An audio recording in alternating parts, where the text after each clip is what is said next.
Hey guys, my name is FuzzyCub and welcome to the Idiot's Guide to Starting Vault Hunters. Now this guide is designed to give you all the tips and tricks that I have learned since I started playing. So let's get right into number 1. Tip number 1. Open your minimap and look for a village straight away. Now luckily, my spawn means I have 2 villages nearby. And believe me, villages are absolutely essential for this pack. Or to be fair, villagers are absolutely essential. So once you've found a village, what you want to do is find a villager and you want to make sure he is not employed. So like this guy. And what you want to do is press your shift button and right click. There is a mod in this pack called the Easy Villager mod, which allows you to pick up a villager as an item and you can place him down in your trading stations. And believe me, you are going to seriously be relying on your trading stations. Also, when you find a village, you're going to want to find a house that looks like the one behind me. Now, these houses are actually added by the Immersive Engineering mod, and what you're looking for is not actually the house, it's these things. Now, this is a wooden storage crate, and it's basically an early game shulker box. So basically, all of the inventory inside it stays as inventory, just like a shulker box. And you should find 2 of them. These will come in really handy when you're resource gathering. So look out for these ones and take as much of them as you can get. They make a great kidnapping box. Tip number 2. Settle in your spawn chunks. You see, your spawn chunks are an 8 by 8 square around your spawning point. Now my spawning point was this island. The good thing about spawn is that it keeps all your farms loaded. So if you settle at your spawn and you make all of your automatic farms here, they will be loaded all the time as long as you are online. This really helps when you start getting really large amounts of items that you need to make your vault crystals. Which brings us to tip number 3. Once you've made your incredibly amazing looking starter house, you're going to want to make sure you keep your storage organized, because you will get a lot of items in this game, but once you start getting chest monsters, you're never going to recover. So make sure when you do build your small starter house, you make sure you keep everything, and you make sure everything is in its proper chest and its proper place. Tip 4. Keep everything. The Vaulter uses only vanilla items with the exception of these 2 items. Soul Bead, which is obtained by killing a ghost-like mob that is spawning in the Nether in the Soul Sand biome, and the Heart of Diamond, which is obtained by killing a Stoneling, and I think it has a very slight chance of dropping it, but I do know that you can craft it out of very expensive vault items. So you've built your starter house, you have a couple of small farms ready. Now what? Well, this is where skill points start to come into play. If you see up in the top right hand corner of my screen, I have 4 unspent skill points. Now you start the game with 5, but I have spent it already on one very important talent. If you press H on your keyboard, you will come up with this interface. Now you can kind of ignore most of it for now, but what you want to do is take a look at your abilities and your talents. Abilities are an active thing. You actively have to use these with a key on your keyboard or mouse or wherever you've bound it to. Whereas abilities are more of a passive thing. They are always sort of working in the background. For example, Elvish. Elvish permanently removes all fall damage. You don't need to press any keys. It just is. But the one we're interested in is Twerker. Twerker gives you the ability to grow crops instantly. And why is this very important? Trading. So to use Twerker mod, you literally twerk, and it instantly grows your crops for you. And if you have a hoe in your hand and you right click, you basically farm almost instantly and you will fill up your inventory very quickly. Which brings us on to the next tip.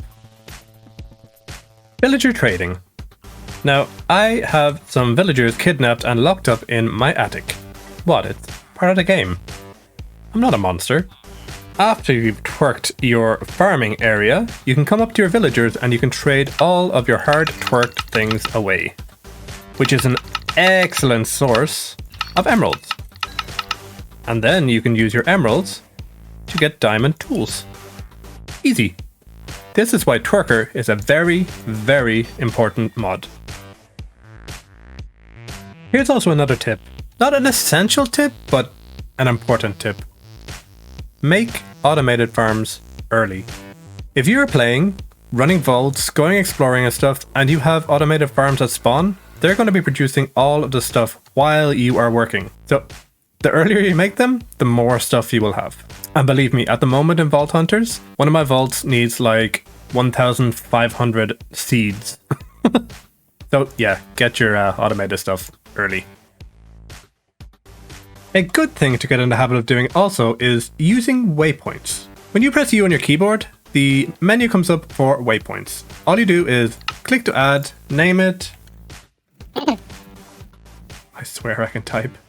But now the waypoint will be in the world, and the further away you get from it, you see it actually measures the distance from your waypoint. Marking villages and points of interest on the waypoints is actually really, really good idea because there's so much in this world that you kind of forget what you've done. If for some reason you don't want the waypoint to be seen on the map, you can actually disable it so it's not visible, or you can just delete it and it's gone. So yeah, waypoints are really, really useful.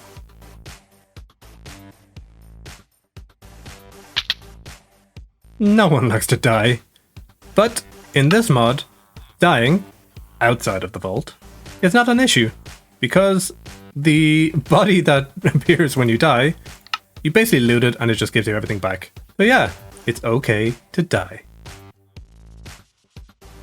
So you've got your armor, you've got some food. What's next? Well, the next thing you need to do, believe it or not, is go mining. So dig yourself all the way down to Y5. And what you want to do is press F3G and you want to find a chunk border.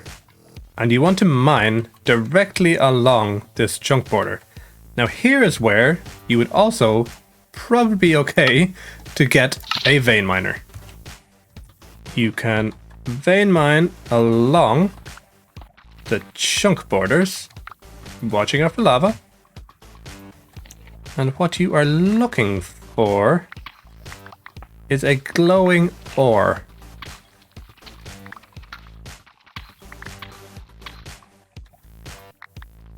Not that one. Oh, this one. This is a vault rock ore. Now, vault rock ore is actually how you get into the vault. And what you want to do, ideally, is to use a Fortune 3 pickaxe on it. And that one got us a whole 3 vault crystals. And believe it or not, you can actually get up to Fortune 7, I think, eventually.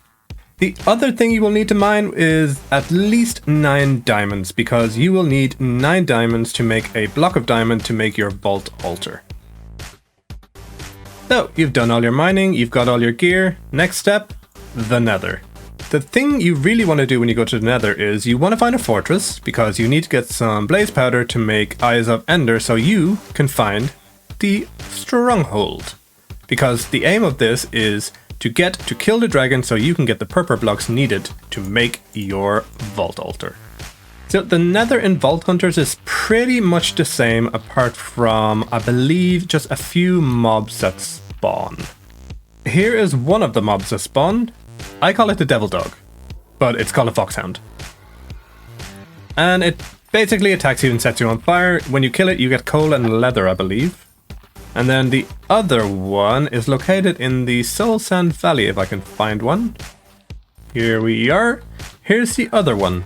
Now this one is a very strange mob.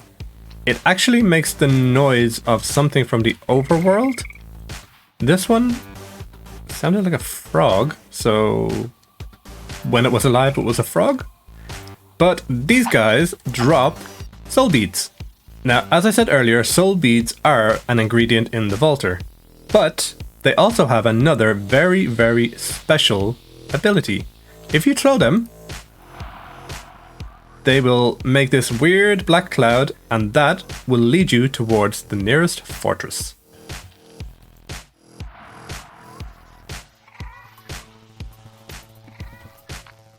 It's also a good idea to loot this place because you can actually find runes, and these, believe it or not, can be combined with dyes to actually dye your weapons. So if you want a glitzy pink sword, find some runes, get some pink dye, and you can make your own little pink sword.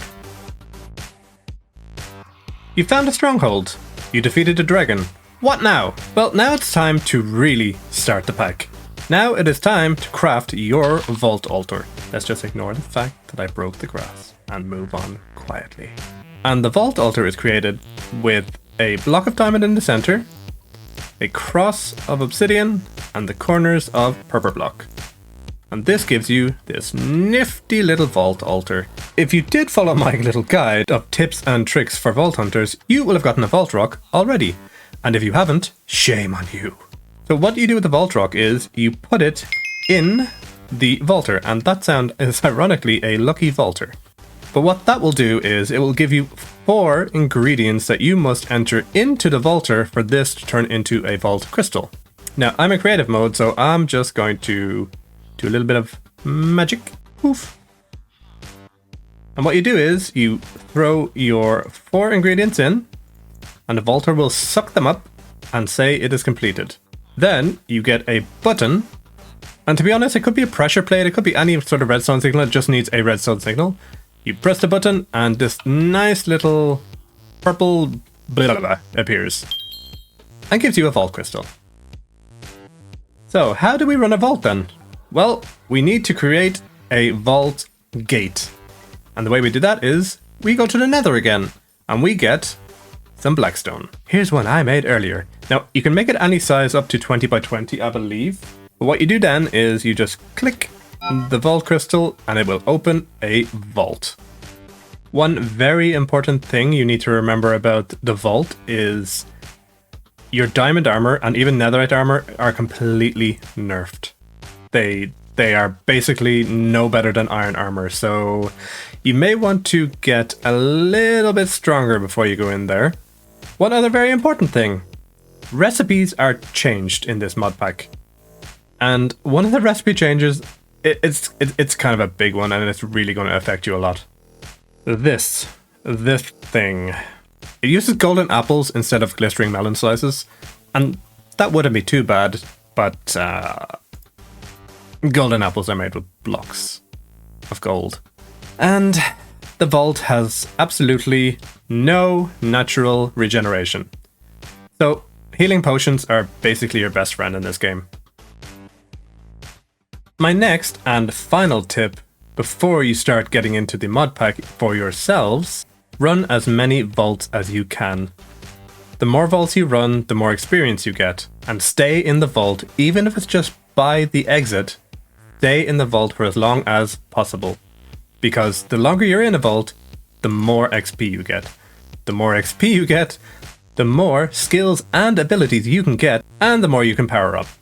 Because the vault difficulty scales, so the stronger you get, the stronger they get. So guys, if you found that helpful in any way possible, I would really appreciate it if you liked and subscribed. Pop over to my channel and have a look at my own Vault Hunters series. I'm running it with a few friends from the Olympuscraft server. So I look forward to seeing you guys in my comment section.